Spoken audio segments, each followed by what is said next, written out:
Good morning everyone, welcome to GSDF YouTube channel. मैं मुकुंद। आज के इस क्लास में हम आपको एक्सेल के इंसर्ट टैब के बारे में बताएंगे कि इंसर्ट मेनू का क्या क्या यूज होता है, और इंसर्ट टैब में सबसे मेन ऑप्शन जो है पिवट टेबल के बारे में भी बताएंगे, कैसे हम लोग MIS रिपोर्ट वगैरह बनाते हैं। तो सर्वप्रथम आप एक्सेल ओपन कर लीजिए। एक्सेल ओपन करने के बाद कुछ डाटा आप बना लीजिए, कुछ भी किसी तरह का डाटा आप बना लीजिए।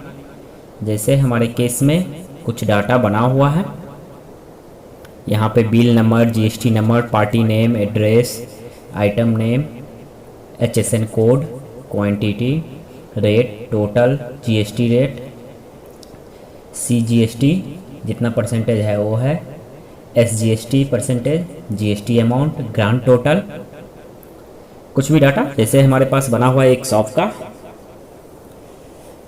तो इसको कैसे बनाएंगे तो ये भी थोड़ा देख लीजिए।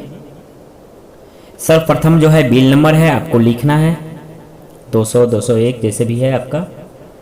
उसके बाद GST नंबर जो होगा वो भी आपको बिल इनवॉइस देख के आपको इसमें लिख देना है। पार्टी नेम यहाँ पे लिखना है C में। D वाले में जो है आपको एड्रेस लिखना है पार्टी का। नेक्स्ट जो ऑप्शन है आइटम नेम है, यानी वस्तु लिखना है जो चीज़ आप सेल कर रहे हैं। उसके बाद नेक्स्ट जो है HSN कोड है वो लिखना है आपको। G में क्वांटिटी है, यानी कितना पीस आप बेच रहे हैं उसकी मात्रा। रेट है, यानी पर पीस क्या रेट से बेच रहे हैं। I में टोटल बना है, टोटल कैसे निकालना है तो टोटल निकालने के लिए आपको क्या करना है तो देख लीजिए। सबसे पहले इक्वल टू डालना है और क्वांटिटी और मल्टीप्लाई का चिन्ह देना है स्टार वाला, और ये रेट वाले पर क्लिक करना है। इस तरह से आप पूरा बनाना है पूरे आपको, और इसको एक बनाने के बाद इसको आप ड्रैगिंग कर दीजिएगा तो ये पूरा हो जाएगा। नेक्स्ट जो है GST रेट है, ये आपको भरना है। अब यहाँ पे CGST, चूँकि यहाँ पे GST 18% है टोटल GST। हमारे केस में इसमें जितना भी डाटा है वो लोकल है। लोकल का मतलब वहाँ पे सेम स्टेट है, SGST और CGST का ही हम इसमें यूज किए हैं। कोई भी अदर स्टेट का हमारे पास पार्टी नहीं है यहाँ पे। अगर आपके केस में कोई अदर स्टेट का भी कोई पार्टी है तो आप IGST का भी लिखिएगा। जैसे देखिए GST है यहाँ पे 9%, तो 9% GST कैसे निकालना है तो वो देख लीजिए। सबसे पहले इक्वल टू डालना है, उसके बाद टोटल पे क्लिक करना है। फिर से देखिए एक बार, फिर से दिखा रहे हैं आपको। सबसे पहले इक्वल टू डालना है, इक्वल टू के बाद आपको टोटल पे क्लिक करना है। जैसे कि हम आपको दिखा रहे हैं, इक्वल टू डाल दिए, टोटल पे क्लिक किए। टोटल के बाद मल्टीप्लाई का चिन्ह देना है। GST रेट चूँकि परसेंटेज में है ही, इसीलिए अपॉन में हमको 100 देना नहीं है। अगर यहाँ पे परसेंटेज का चिन्ह नहीं रहता तो आपको 100 भी देना पड़ेगा। अब GST जितना टोटल होगा उसका आधा होता है CGST, तो इसको दो भाग में डिवाइड कर दीजिए। देख लीजिए फिर से, इक्वल टू टोटल मल्टीप्लाई का चिन्ह है, वही स्टार का चिन्ह होता है। फिर आपको GST रेट वाले पर क्लिक करना है और डिवाइड कर देना है 2 से। ठीक है, इस तरह से आपको इंटर मार देना है। अब मान लीजिए यहाँ पे अगर हमारे में अभी तो हम सब में 18% दे दिए हैं, किसी किसी में चेंज भी कर दे रहे हैं, आप लोग देखते रहिएगा। देखिए किसी किसी में हम चेंज भी कर दिए। सब तरह का GST रेट है, सब हो गया होगा अपने आप एडजस्ट। उसके बाद CGST भी आपको उसी तरह निकालना है। कैसे निकालना है तो या तो आप CGST इस तरह से भी निकाल सकते हैं। कैसे, इक्वल टू कर दीजिए, हमेशा CGST और SGST दोनों ही इक्वल होता है। तो अगर हम CGST पहले निकाल लिए हैं तो इक्वल टू दे के CGST पर क्लिक कर दीजिए। इक्वल टू दे के आपको CGST वाले पर क्लिक कर देना है। अब GST अमाउंट कैसे निकालना है, तो GST अमाउंट निकालने के लिए आपको दोनों CGST और SGST को एक साथ जोड़ना है। नेक्स्ट जो ऑप्शन है, नेक्स्ट जो है हमारा ग्रांड टोटल है। ग्रांड टोटल कैसे निकालेंगे, तो ग्रांड टोटल निकालने के लिए आपको क्या करना है, तो सबसे पहले इक्वल टू डालना है। ये जो है आपको टोटल वाले पर क्लिक कर लेना है और प्लस का चिन्ह देके GST अमाउंट पे क्लिक कर देना है और एंटर मार देना है। नेक्स्ट जो है हम डेट का दिए हैं, आप डेट का पहले भी डाल सकते हैं, कोई दिक्कत नहीं। इस तरह से आपको हम लोग डाटा एंट्री करते हैं। अब डाटा एंट्री करने के बाद आज हम आपको बताएंगे इंसर्ट टैब का यूज। सबसे मेन फर्स्ट ऑप्शन जो है पाइवट टेबल का है। एक बिजनेस में बहुत ज़्यादा इसका यूज होता है पाइवट टेबल का, कोई भी कंपनी में। अब देखिए, सबसे पहले पाइवट टेबल यूज करने के लिए सबसे पहले अपने डाटा को सेलेक्ट कर लीजिए। तो हम अपने डाटा एरिया को सेलेक्ट कर लिए। सेलेक्ट करने के बाद आपको पाइवट टेबल पे क्लिक करना है। क्लिक किए। अब देखिए, ये आपका सिलेक्टेड एरिया आ गया है यहाँ पे। अब यहाँ पे जो न्यू वर्कशीट दिख रहा है, इसको नहीं करके आपको करना है, अगर न्यू वर्कशीट करेंगे तो अभी जैसे देखिए हमारे सीट में 4 वर्कशीट दिखा रहा है नीचे में, सीट 4। तो अगर न्यू वर्कशीट करेंगे तो अगला वर्कशीट में आ जाएगा। जैसे अभी ये सीट 1 खुला हुआ है, तो अगला कोई सीट में इसका डाटा पाइवट टेबल बन के तैयार होगा। तो हमको ऐसे नहीं करना है, हमको क्या करना है, एग्जिस्टिंग वर्कशीट यानी इसी वर्कशीट में आपको दिखाना है। जब इस पर आप क्लिक कीजिएगा तो यहाँ पे लोकेशन पूछेगा। हम लोकेशन यहाँ का सेलेक्ट कर दे रहे हैं, B13, ओके कर दीजिए। तो देखिए इस तरह का आ जाएगा। देखिए पाइवट टेबल क्या होता है, ये जो अभी टेबल है और पाइवट टेबल दोनों में अंतर क्या होता है। एक सिंपल टेबल में क्या होता है, वो फ्लेक्सिबल होता है, फिक्स रहता है, और पाइवट टेबल में फ्लेक्सिबल रहता है, उसको आप चेंज वगैरह कर सकते हैं। जैसे कि मान लीजिए हमारे केस में हमको बस बिल नंबर देखना है, तो अभी टोटल दिख रहा है, तो हम इसको क्या करेंगे, यहाँ से वैल्यू वाले से ड्रैगिंग करके हम इसमें ले आते हैं रो लेवल में। देखिए सबका दिखा रहा है आपको, दिख रहा है। नेक्स्ट जो ऑप्शन है, मान लीजिए हमको सबका देखना है GST अमाउंट, जितना भी बिल नंबर था, तो क्लिक कर दिया। देखिए सबका GST अमाउंट दिख रहा है। अब हमको पता चला GST अमाउंट नहीं देखना है, ग्रांड टोटल ही देखना है, तो इसको हटा दीजिए, अनटिक करके ग्रांड टोटल पे क्लिक कर दीजिए। दिख रहा है। इस तरह से जो भी चीज आपको देखना है आप उतना ही चीज को देख सकते हैं। GST परसेंटेज देखना है या GST रेट देखना है, तो इस तरह से GST रेट देख सकते हैं। ठीक है, इस तरह से आप इसका यूज पाइवट टेबल का कर सकते हैं। कोई दिक्कत हो तो कमेंट के जरिए आप पूछ सकते हैं। नेक्स्ट जो है हमारा, नेक्स्ट जो ऑप्शन है हमारा इंसर्ट टैब में टेबल है। टेबल क्या होता है, देखिए टेबल पे जब हम क्लिक करेंगे, टेबल पे क्लिक करने के लिए सबसे पहले आप डाटा रेंज को सेलेक्ट कर लीजिए, उसके बाद टेबल पे क्लिक कीजिए। अब देखिए यहाँ पे 2 ऑप्शन होता है। यहाँ पे माई टेबल हैज हेडर्स, आप चाहते हैं जो आप अपने टेबल में bill number, GST number, party name, ये सब जो बनाए हैं वही आपका हेडिंग में रह जाए, तो आप इस पर ट्रिक लगा दीजिए। नहीं, अगर आप चाहते हैं जो दूसरा एक और हेडिंग आ जाए, जिस तरह का हम दिखा रहे हैं एक बार बिना ट्रिक लगा के, तो इस तरह के एक और हेडिंग आ गया, जैसे कॉलम 1, कॉलम 2, कॉलम 3। लेकिन वहीं पे अगर हम चाहते हैं कि नहीं, हमारा जो हेडिंग है वही हेडिंग हो जाए, तो वो हेडिंग का हम यूज कर सकते हैं। क्लिक कर दिए। अब देखिए, अब यहाँ पे थोड़ा हम फिल्टर का यूज करना भी बता दे रहे हैं। फिल्टर का यूज, अब देखिए सभी जितना भी कॉलम है उसमें देखिए एक ऊपर में देखिए आपको दिख रहा होगा एक छोटा सा डॉट टाइप का।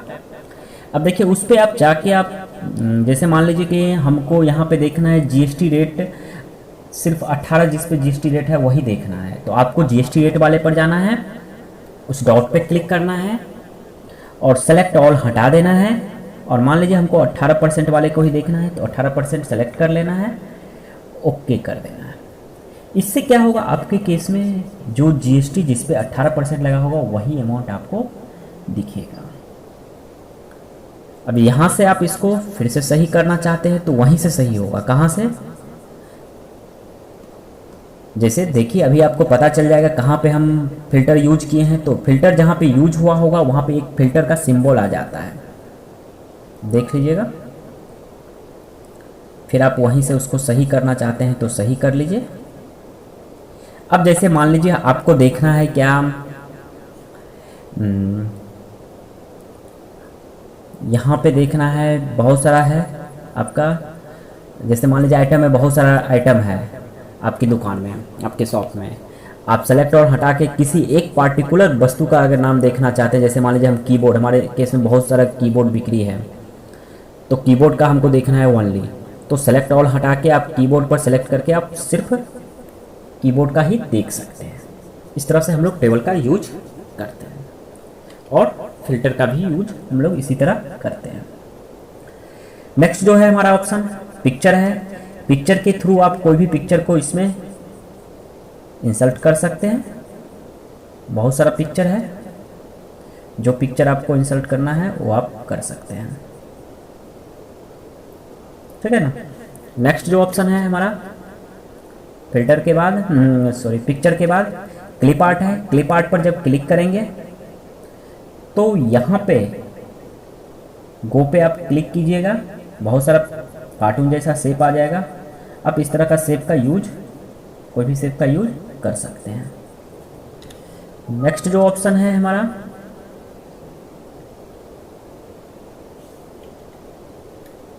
शेप है। शेप से आप कोई भी शेप्स आप यूज कर सकते हैं एक्सेल में।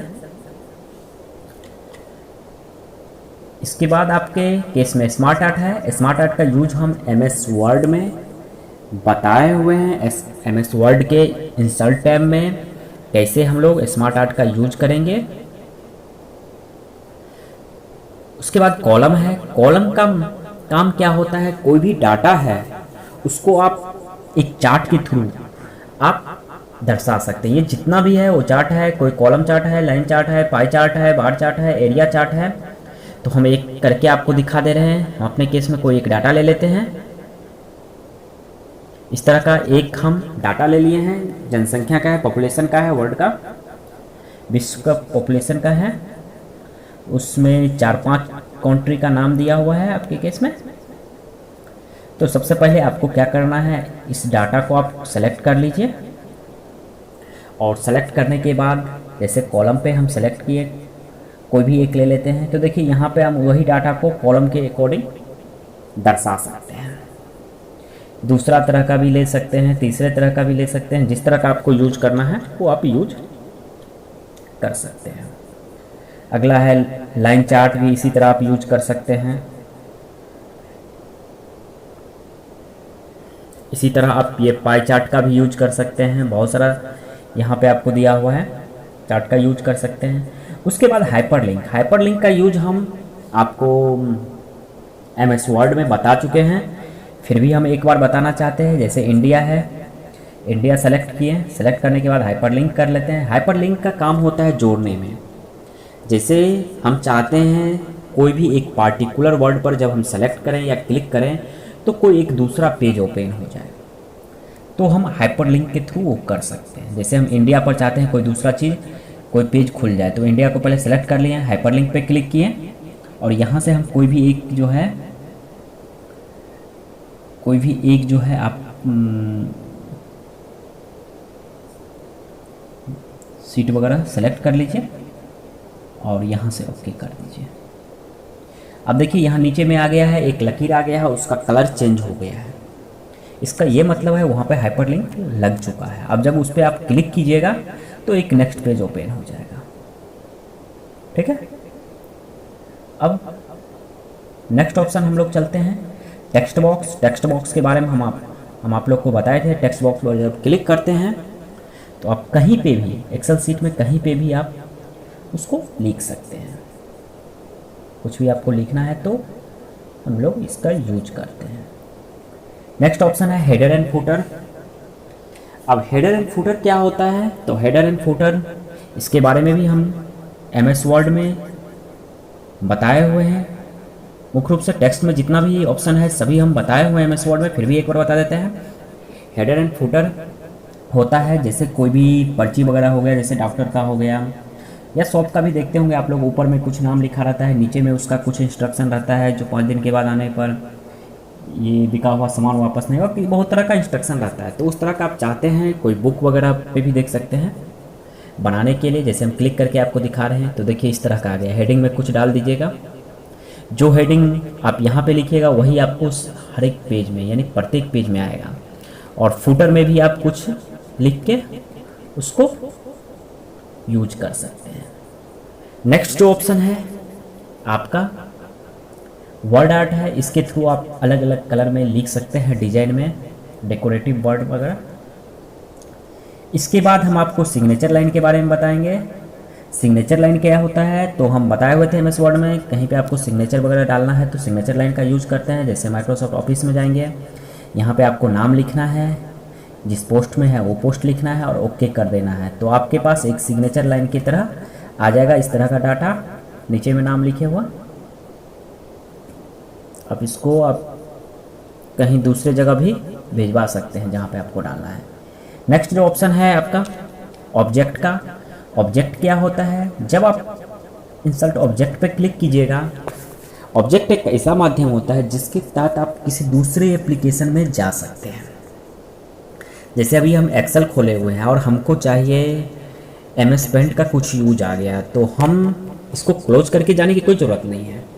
हम यहाँ से ही उस पेज को इंसर्ट कर सकते हैं। जैसे कि देखिए बिटमैप इमेज पर गए, ओके कर दिए।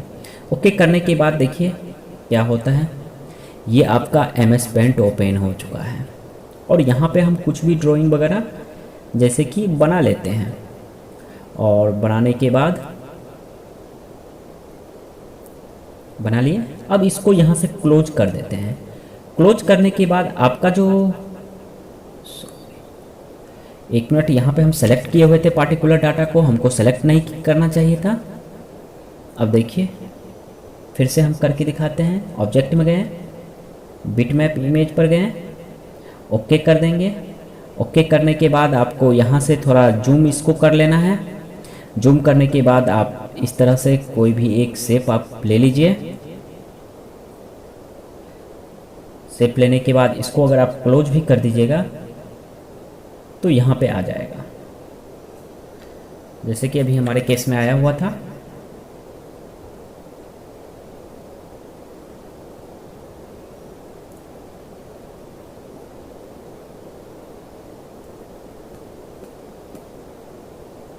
वही शेप वहाँ पे आ जाएगा।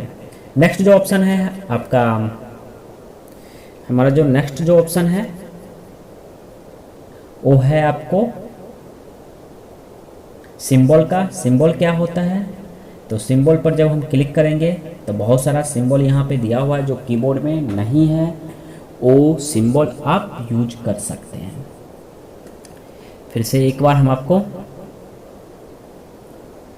ऑब्जेक्ट के बारे में बता दे रहे हैं। जब ऑब्जेक्ट पर आप क्लिक कीजिएगा, बिटमैप इमेज पर जाना है और इस तरह से आप चित्र को थोड़ा पेज को बड़ा कर लीजिए।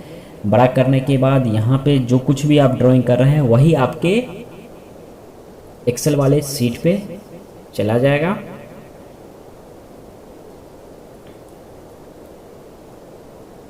आगे उस तरह से आ जाता है। उसके बाद एक्सेल के इस अध्याय में इतना ही।